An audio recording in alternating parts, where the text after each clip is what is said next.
what we have here is a prototype of the arm that you are going to be building soon.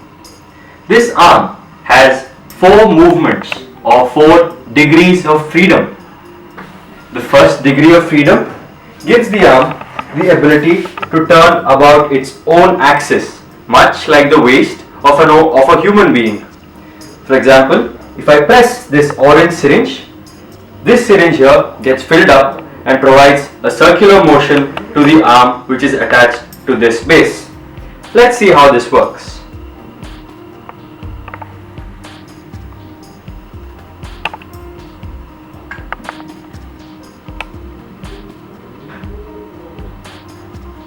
Now, the second motion is much like the shoulder of the human being. This motion provides a lift to the hydraulic arm, allowing it to extend to different heights. Let's see how this works.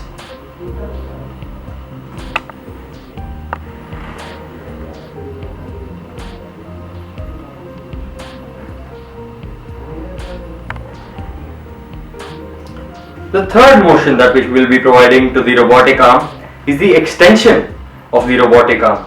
This is much like the third joint or the elbow of a human being, and will be providing the arm the ability to reach out to grab objects.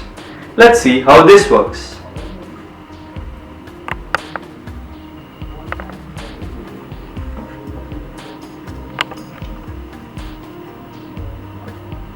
Fourthly, we will be providing the arm the ability to grip objects. This is much like a human being's fingers, and this is attached to the last syringe on my control box.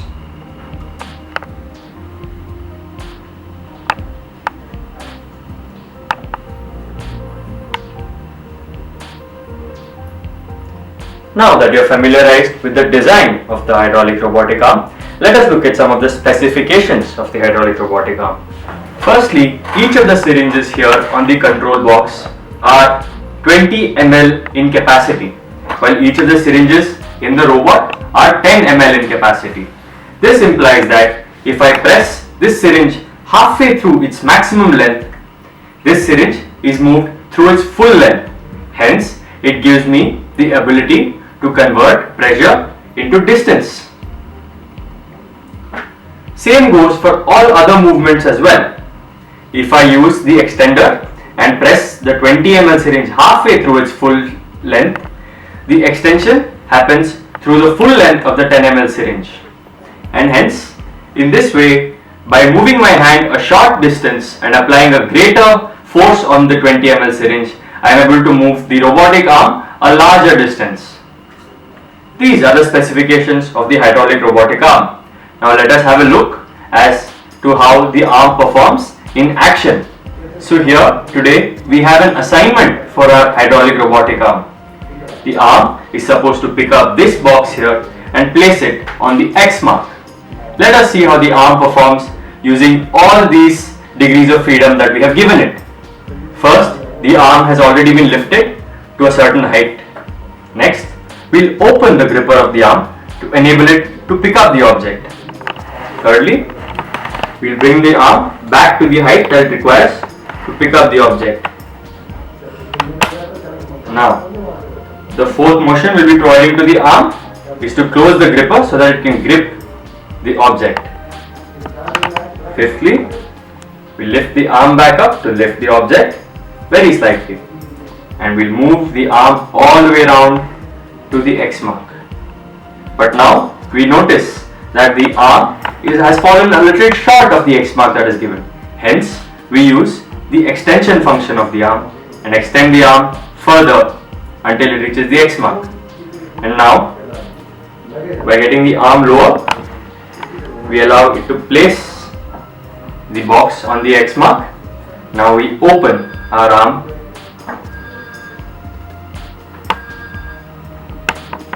and there you have it. The arm has performed the assignment admirably. And this, my friends, is how a robotic arm functions.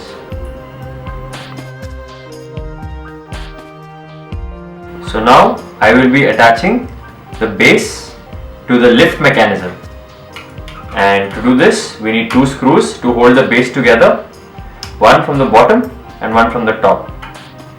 So let's just get that done. Yes, this is where the screw lies, and we will get it attached. That does that, and the next screw that will go in will be from the top towards the bottom. Be careful with this part, as this part is very tricky. You should not be hurting your hands doing this. And so this attaches our lift mechanism to our base. Now what I will do is finish the housing for the syringes. And now we are almost 80% to the assembly of the robot. So if you have gotten this far, you should be able to get your arm all the way through. And that is 4. So at this stage, we are ready to assemble our whole robot. From here, I take my lift mechanism and assemble it into my base by aligning the syringes with the holes and pushing until they are tightly sitting in the holes which have been provided for the syringes. So this is how I assemble my lift mechanism, number 1.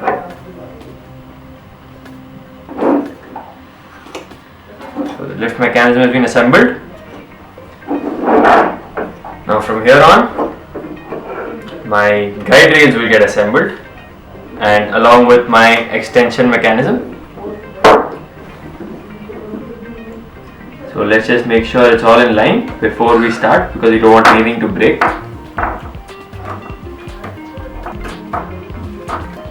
And there you have this mechanism almost done. There it is. And your arm is almost ready for action.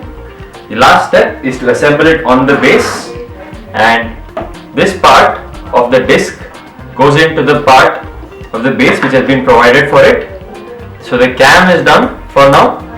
The return mechanism has to be attached on the syringe provided on the base.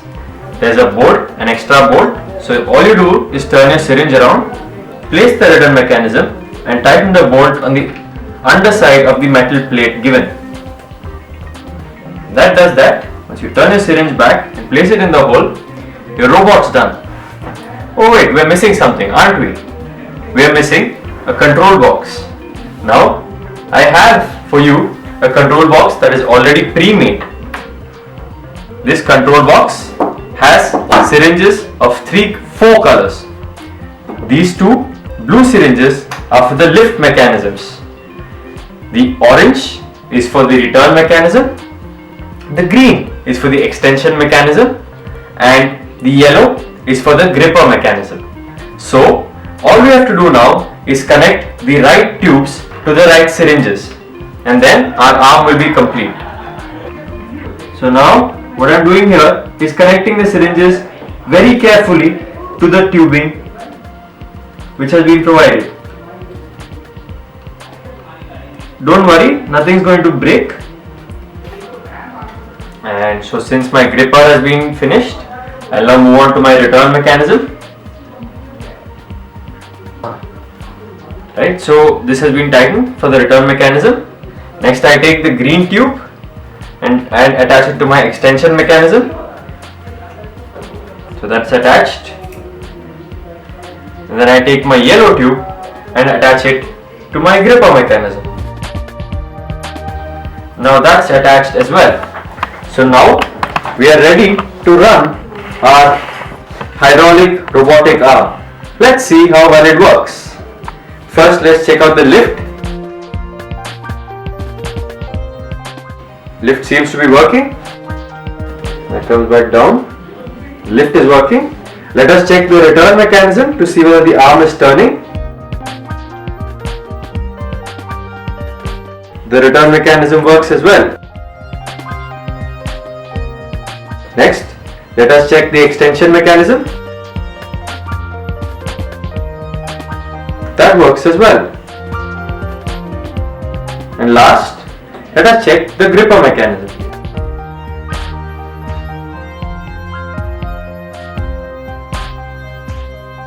Well, the gripper is working as well.